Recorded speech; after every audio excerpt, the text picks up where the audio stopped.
Do you hate me? You better not, because I love you. What is up, guys? Welcome back to a brand new reaction, and today we are watching When Did Britain and America Stop Hating Each Other? Oh no, we had the whole revolution and all that, and there's a whole war, and we did all that, you know? So there for a while, America and the UK, they weren't getting along, let's just say that. I feel like in real life, like, we're cool, you know, like, if, like, our governments are gonna work together, if something happens, we'll probably have each other's backs, you know? But there's kind of like this, I guess, like, stigma is the word I'm looking for, especially on the internet, that Americans and British people just hate each other. Like, I think especially on TikTok, it's bad on TikTok. Every other video I see about an American talking about a British person, or a British person talking about an American, it's just them, like, constantly just roasting each other, making fun of each other, and that sucks, you know, especially for me, because, like, all the time I get comments of, like, people in the UK watching my videos for the first time, and they'll be like, dude, I clicked on this video totally expecting to see like some stuck-up rude American, you know, kind of like making fun of the UK or making fun of whatever I'm reacting to. But they're like, I watched this video and you're like super respectful, super open-minded. You're not like what the internet makes Americans out to be at all. And like, of course, there's Americans out there like that. There's also British people out there like that. That's just how people are, you know? But like me and like people I know and people I talk to about the UK, they have nothing but respect for you guys and like are really interested in it. So nowadays, I feel like on the internet, our relationship's a little rough. That's why I'm here. I'm trying to fix that, dang it. We love each other, spread love. But at one point, we did hate each other. And today we are here to learn, when did it all stop? At what point were we like, you know what? They kind of cool, you know, like, what's up, bro? How we doing?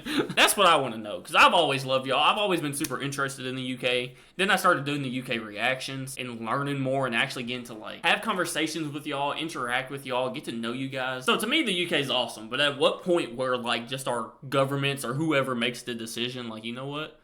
Well, we're cool. We're good. All that stuff we did, you know what? It's in the past. What's up, bro?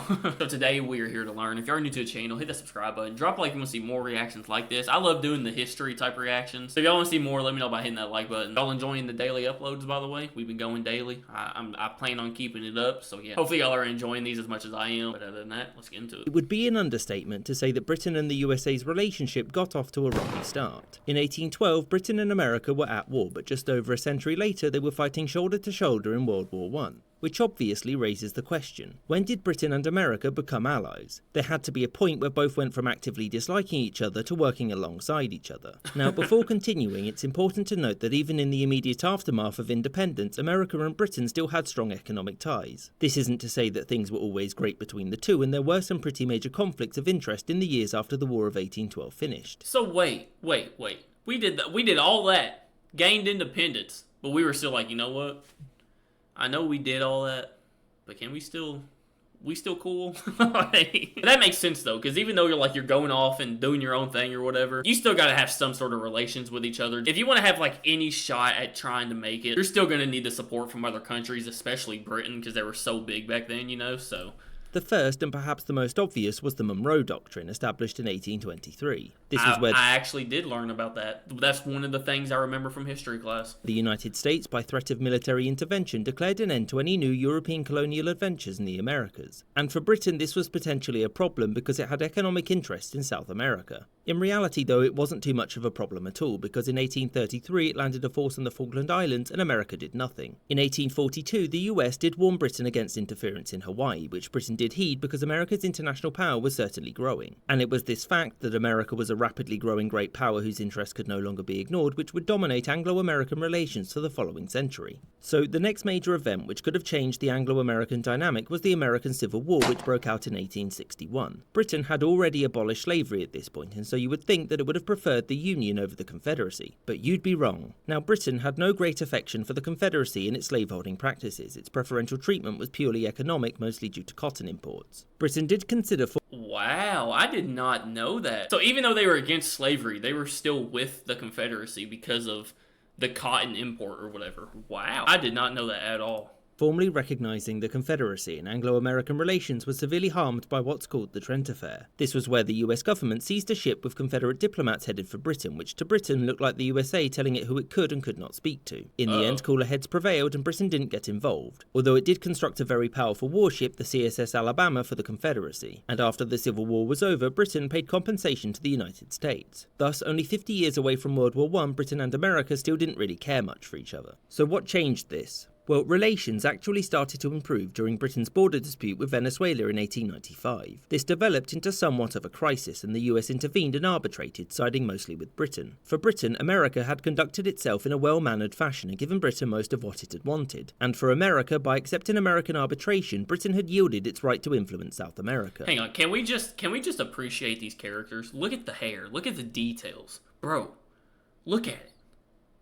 They're beautiful. Britain, America had conducted itself in a well-mannered fashion and given Britain most of what it had wanted. And for America, by accepting American arbitration, Britain had yielded its right to influence South America. The other reason for Anglo-American rapprochement was simple: converging interests. America had emerged from its civil war a more centralised industrial power, and after its defeat of Spain in 1898, it possessed... Oh my god, that scared me. Oh my goodness, that scared me. That actually made me jump.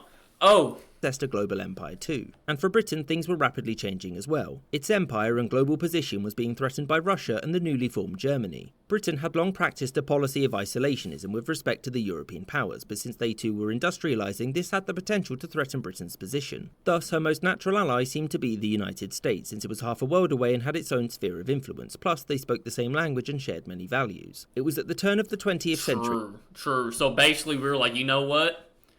I don't feel like learning a new language, so America, what's up? I'm not trying to learn a new language, so America it is. Threatened by Russia and the newly formed Germany. Britain had long practiced a policy of isolationism with respect to the European powers, but since they too were industrialising, this had the potential to threaten Britain's position. Thus, her most natural ally seemed to be the United States, since it was half a world away and had its own sphere of influence, plus they spoke the same language and shared many values. It was at the turn of the 20th century under President Theodore Roosevelt that America and Britain really started to become friends.